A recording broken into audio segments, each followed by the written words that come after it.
Praise the Lord and good morning to all of you. Can you believe we are already the last day of this week, and this week has passed by so fast?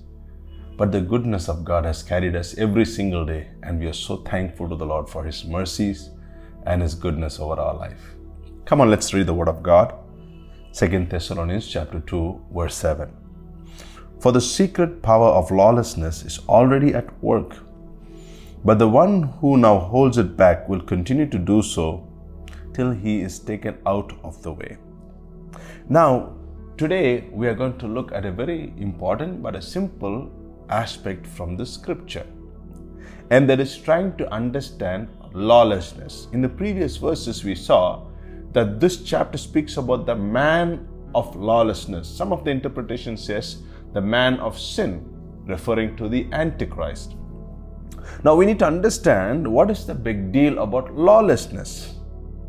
Now God put man in this earth. This is God's work.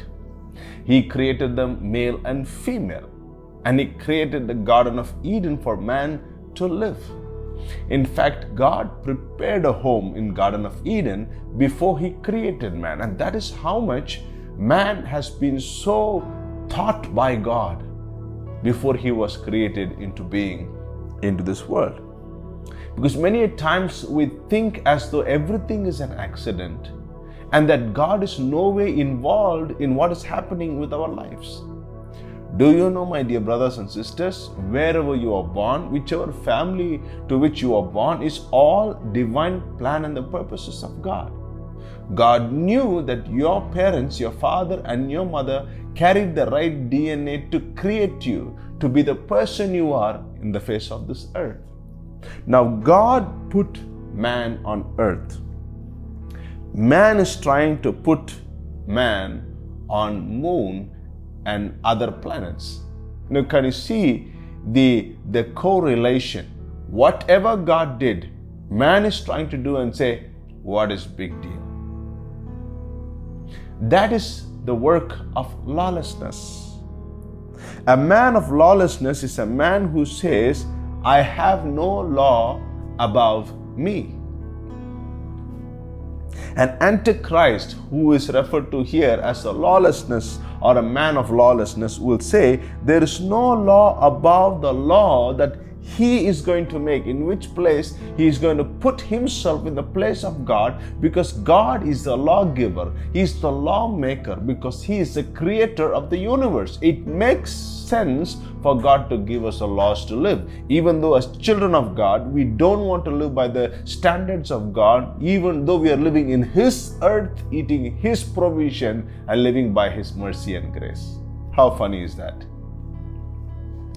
But Antichrist will do the opposite. He will throw away all the laws of God, and he will create his own law, and he will be above that law. Now, it is not the problem of breaking the laws that God has given, but it's a problem of not recognizing the law.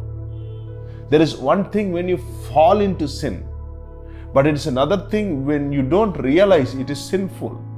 The lifestyle and the decisions and the things that you're doing. Every man is tempted to fall into sin. That is natural for every human being. We can overcome by the blood of the Lamb and by the word of God, by asking the Holy Spirit to help us, to strengthen us.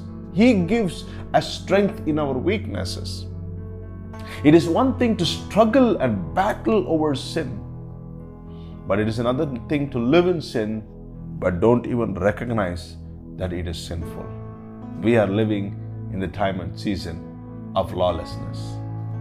Here Apostle Paul says that this mystery of lawlessness is restrained. Now, who is holding the brakes? That is what we are going to see on Monday in our study. But today, God has made things very clear. It is very important for you and I to obey the Word of God, the law of the Lord. If you see throughout the entire Bible, the people God has used, they are people who loved God and loved the ways of God. And one of them is David. Did he make mistakes? a lot of them. But he regretted, he repented, he loved the law of God, and he decided and dedicated and desired, and even he instates his helplessness and says, Lord, I'm not able to make it. And God strengthens him. My dear brothers and sisters, I want to remind you, we have God as our strength and our support. Why are you worried? To overcome the challenges that you're about to face, rely on the Lord. Rely on the grace of God. Rely on the mighty power of God. Lawlessness will have no effect upon the lives of the children of God. May the Lord bless you today as you meditate upon the Word of God. Don't forget to go to church tomorrow. It's very important. As much as possible, gather together with the saints of God. Celebrate the faithfulness of God. Worship the Lord in your churches. Go and meet people, and may the presence of the Lord be with you. Today also, we are going to pray for two ministers of our country. We're going to pray for the food minister, who is Mr. Prahlad Singh, and we're going to pray for the Minister of Environment and Forest and Climate Change, and that is Ashwini Kumar. Let us pray. Heavenly Father, we are so grateful to you, thankful to you for the wonderful message that you have given to us by the power of your word and through the anointing of the Holy Spirit. Your word is life. And I know every single morning your children have been benefited by this word. Not because of me, it is because of the Holy Spirit, the indwelling power of God, who is behind the strength that has been given to me, is behind the wisdom that has been given to me, is behind the grace that I'm able to speak these words into the lives of your precious children who are listening to this daily devotion. Lord, I pray this morning, may a hand of mercy rest upon them, deliver them from sin and from temptation. If there's any area of their life they're living in sin that they don't even realize it, Holy Spirit convict them, help them. And I believe as the Holy Spirit convicts, Lord, that they will turn towards you. They will repent from their sinful way. Lord, we know as long as we live on the face of this earth, as long as we have flesh, we will have to battle sin. Help us to fight it through the help of the Holy Spirit, and you give us strength, Lord, to overcome. Lord, this morning also I want to pray for our ministers of our country. We want to pray for Mr. Prahlad Singh and Mr. Ashwini Kumar, two ministers. Lord, we pray that the hand of mercy, grace will rest upon them. Strength of God will be given to them. More than anything else, the wisdom of God will be given to them, that they will lead this country with the power of God, the grace of God, the strategies and the wisdom God will instill, because it is you, Lord, who have placed these ministers in their positions.